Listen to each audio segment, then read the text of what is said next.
지난 윤석열 대통령이 한미동맹 70주년에 맞춰 이뤄진 5박 7일간의 국빈 방미 일정을 마무리하고 귀국했습니다.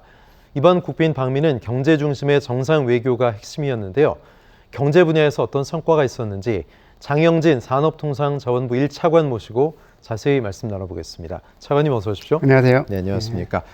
자, 한미 정상회담 직후 발표된 공동선언문이나 또 보도자료 보면 이번 순방으로 한미 동맹이 첨단 기술 공급망 동맹으로 발전했다. 이렇게 봐도 과언이 아닌 것 같습니다. 5박 7일 동안 특히 경제 분야에서 어떤 성과가 있었는지 정리 좀 해주십시오. 예, 크게 세 가지로 나눠서 말씀드릴 수 있겠습니다. 하나는 첫 번째는 IRA라든가 반도체법으로 대표되는 공급망 관해서 협력을 이루었다는 것입니다.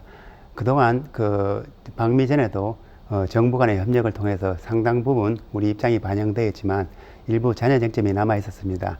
이번에 방미를 통해서 정상 간의 회담 그리고 상무장관 회담을 통해서 잔여 쟁점에 관한 확실한 입장이 정리되었습니다. 네. 또한 두 번째, 스템 분야로 대표되는 이공계 분야의 인력 교류에 관한 것입니다. 양국의 NSC 간의 첨단 인력 교류에 관한 협의체가 형성되었고 또 이와 별도로 4년간 한 4년간 매년 2,000명 정도의 청년 인력 교류에 대한 합의가 있었습니다. 예. 또한 이미 발표된 것처럼 59억 불에 관한 대한 투자 유치가 이루어졌는데 이 부분은 지난 UAE의 300불에 의해서 역대 순방 성과 사상 두 번째라고 말씀드릴 수 있겠습니다. 예, 성과 말씀해 주셨는데 지금 잠시 언급된 것 중에서 한미 이공계 청년 특별 교류 프로그램 관련된 합의가 좀 주목을 끌었습니다. 어떤 내용이고 또 어떤 의미가 있는지 좀 말씀해 주십시오. 예, 점점 우리 한국도 산업 구조가 고도화되면서 첨단 산업에 대한 중요성이 강조되고 있고 미국도 마찬가지입니다. 이렇게 해서 이번 한미 동맹 70주년을 계기로 양국 간의 청년 차세대 인력을 양성하는 차원에서 청년 인력 교류에 대한 합의가 있었고 이를 통해서 양국 간에 매년 2,000명씩 4년간 인력 교류를 하자는 내용, 그리고 이를 위해서 한 6천만 달러 정도의 기금을 조성하자는 내용이 주요 내용입니다. 또한 그중 미국에서는 이번에 풀브라이트 재단에서 약 1,500만 불의 기금을 조성한 것을 약속했는데 이는 풀브라이트 재단이 사상 최대 규모의 기금 조성을 약속한 것입니다. 네, 우리가 세계 시장을 주도하고 있는 분야죠. 반도체 그리고 수소. 여기에서도 유의미한 결과가 있었다는데 기업들의 투자는 구체적으로 어떤 것인지 또 앞으로 한미 협력으로 어떤 좀 숙제들이 남아 있는지 어떤 의미가 있는지 말씀해 주십시오. 예, 이번에 59억 불 중에서 가장 큰 비중을 차지한 것은 넷플릭스의 25억 불입니다. 또한 이외에도 코닝 그리고 반도체, 청정에너지 수소 분야에서 약 34억 불의 투자 유치가 있었습니다. 일부에서는 우리 기업들의 대미 투자가 더 많다고 얘기를 하는데 이거는 우리 한국 기업들의 대미 투자가 많은 것은 우리 한국 시장이 상대적으로 작고 우리의 대외 의존도가 크기 때문에 해외 시장 공략을 위한 전략이라고 말씀드릴 수 있겠고 또 반면에 이번에 우리 기업들이 미국에서 발표한 투자보다도 훨씬 더 큰 금액들의 투자가 국내에 이미 발표된 바가 있습니다. 대표적으로 삼성전자가 300조 원의 반도체 프로젝트를 발표했고 얼마 전에 또 우리 기아차에서 29년 만에 우리 완성차 공장을 국내에서 건립하는 계획을 발표한 바 있습니다. 네, 이번 순방에 이창양 산업통상자원부 장관도 함께 갔었죠. 미국의 상무부, 에너지부 등 주요 부처와 별도 면담을 추진하기도 했는데 우리 기업에 불리했던 독소 조항이 포함된 소위 인플레이션 감축법, IRA, 또 반도체 과학법 등 이슈였습니다. 어떤 협의나 어떤 성과가 있었습니까? 예, 사실 이번 방미 이전부터 이 IRA법과 반도체법에 대해서 양국 정부 간의 협의가 계속 있었고, IRA법의 광물 조항이라든가 부품 조항 등 많은 부분에 우리 의견이 많이 반영이 됐습니다. 또한 반도체법 관련된 것도 마찬가지고요. 또한 이런 IRA 관련해서 우리 기업들이 오히려 미국 시장에서 좋은 실적을 거두고 있습니다. 최근에 LG 엔솔이라든가 SDI 같은 경우는 분기 사상 최대의 실적을 거두는데 미국 시장에서 높은 수실적이 바탕이 됐다고 하겠습니다. 또한 이번에 그간의 정부 협의에서 일부 잔여 쟁점들이 남아 있었습니다. 대표적으로 인도네시아산 광물을 FTA의 대상에 포함시키는 네. 이런 부분이었는데 이번에 정상 간의 그 회담 그리고 그 양국 상무장관 간의 회담을 통해서 이런 부분들이 정리가 되었고 실제로 백악관 안보보좌관이 저희들이 요청한 인리산 그 광물을 FTA 대상에 포함시키는 부분에 대해서 협의를 하겠다고 약속한 바 있습니다. 네. 일각에서는 바이든 정부의 반도체 자립화 전략 때문에 우리나라가 피해를 볼 수 있다. 반도체 산업이 좀 어려울 수 있다. 이런 우려도 있는데 어떻게 보세요?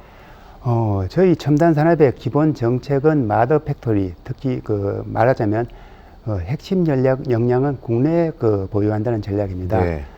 이에 따라서 정말 아까 말씀드린 300조 원의 삼성의 반도체 투자 그리고 용인의 SK 하이닉스의 100조 원 넘는 투자가 이루어졌는데 삼성의 투자는 삼성이 미국 테일러시에 투자하기로 한 금액의 13배에 달하는 거대한 규모입니다. 다만 반도체 등 첨단 산업은 우리나라만 할 수 없고 공급망이 세계적으로 연결되어 있기 때문에 다른 나라와의 협력이 필수적입니다. 그래서 이번에 미국과 민관 반도체 협력 포럼을 설치함으로써 차세대 반도체, 첨단 패키징, 첨단 소부장 등 3대 분야에서 기술 개발과 인력 교류 등을 병행하기로 했습니다. 이걸 통해서 핵심 역량은 우리 한국에서 보유하지만 이 한미 간의 긴밀한 협력을 통해서 우리 반도체 산업이 한 단계 더 발전하는 계기가 만들어졌다고 하겠습니다. 알겠습니다. 예. 한미동맹이 점점 강화가 되고 국방, 외교, 경제 이런 분야에 전반에 걸쳐서 미국과의 공조가 확대가 되면 중국의 견제, 반발이 있을 수밖에 없거든요. 미중 간 갈등 속에서 우리나라가 좀 밸런스를 잘 맞춰야 될 것 같습니다. 어떻게 보세요? 예, 중국도 여전히 우리나라의 중요한 시장입니다만 최근 추세를 보면 중국 시장의 성격이 변했습니다. 예. 10년 전만 해도 반도체를 제외한 우리나라의 대중무역 흑자가 400억 불이었는데 지난해에는 그것이 반도체를 제외할 경우 무역 적자가 200억 불로 변했습니다. 네. 그만큼 우리나라의 대중 경쟁력이 약화됐다는 의미고 따라서 이번에 미중 관계를 감안하지 않더라도 어차피 우리나라는 전반적인 대중 전략의 수정이 필요한 상황입니다. 이거는 별개로 미중 관계가 우리한테 위험 요인도 있고 기회 요인도 있습니다. 위험 요인이라는 것은 우리 기업들의 중국 내 사업이 조금 불확실성이 커졌다. 그러나 지금까지의 대미 협상을 통해서 그 부분은 최소화했고요. 반면에 중국과의 기술 격차를 조금 더 유지할 수 있는 시간을 벌었다. 그리고 미국 시장에서 우리 기업들이 더 시장 점유율을 확대할 수 있는 기회를 얻었다. 이런 부분에 대해서는 지금 아까 말씀드렸다시피 지금 반도체, 자동차 예. 그리고 배터리 등을 중심으로 확실한 효과가 나타나고 있다는 점을 말씀드리고 어차피 우리는 미국 시장도 중요하고 중국 시장도 중요하기 때문에 양국 간의 긴밀한 협력을 통해서 우리 기업들이 피해를 보지 않도록 그 기회를 최대한 활용하도록 정부에서 적극 지원하겠다는 말씀을 드립니다. 예. 중국과의 교역도 예전 같지 않다 아까 말씀하셨는데 수출 관련돼서도 작년 10월 이후에 수출 감소세가 지금 6개월 연속이거든요. 그렇습니다. 무역 적자, 원인과 대응 좀 시급할 것 같습니다. 예, 오늘 발표된 무역 수출 통계를 보면 14개월 연속 무역 적자가 이루어졌고 예. 지금 4월까지 한 251억 불의 적자가 일어났습니다. 가장 큰 원인은 세계적인 경기 침체와 반도체 부진이 원인이라고 하겠습니다. 다만 일각에서 얘기한 것처럼 이게 사상 최대의 적자인 것은 맞지만 예. 금융위기와는 달리 금융위기 당시, 우리 2006년 외환위기 당시에는 우리 적자 규모가 무역 규모의 한 7%가 넘었던 반면 지금은 전체 무역 규모의 적자 규모가 한 3% 정도를 거치고 있습니다. 그리고 또한 외환 경상수지 같은 것도 괜찮고요. 따라서 외환위기 당시와는 조금 성격이 다르다는 말씀을 드리고 또 저희들이 여러 가지 짚어봤을 때 지금 반도체 시황도 개선되고 있고 해서 적어도 6월 정도에는 무역 적자가 그치고 흑자로 전환될 거라고 생각이 되고요. 또한 정부에서도 아시다시피 대통령께서 전 부처의 산업화를 주문할 정도로 전 부처가 나서서 수출 확대를 위해서 노력하고 있기 때문에 하반기에는 국민 여러분께 좋은 소식을 들려주시지 않을까 하는 생각입니다. 예, 마지막으로 OBS 시청자 또 국민 여러분께 당부의 말씀해 주십시오. 예, 이제 새 정부가 출범한 지 한 1년 정도 지났습니다. 그동안 과거에 볼 수 없었던 우리 기업들의 대규모 투자가 연이어 발표되고 있습니다. 그렇지만 우리가 아직도 사회 곳곳에 보면은 글로벌 스탠다드에 맞지 않는 갈라파고스 규제가 많이 남아 있습니다.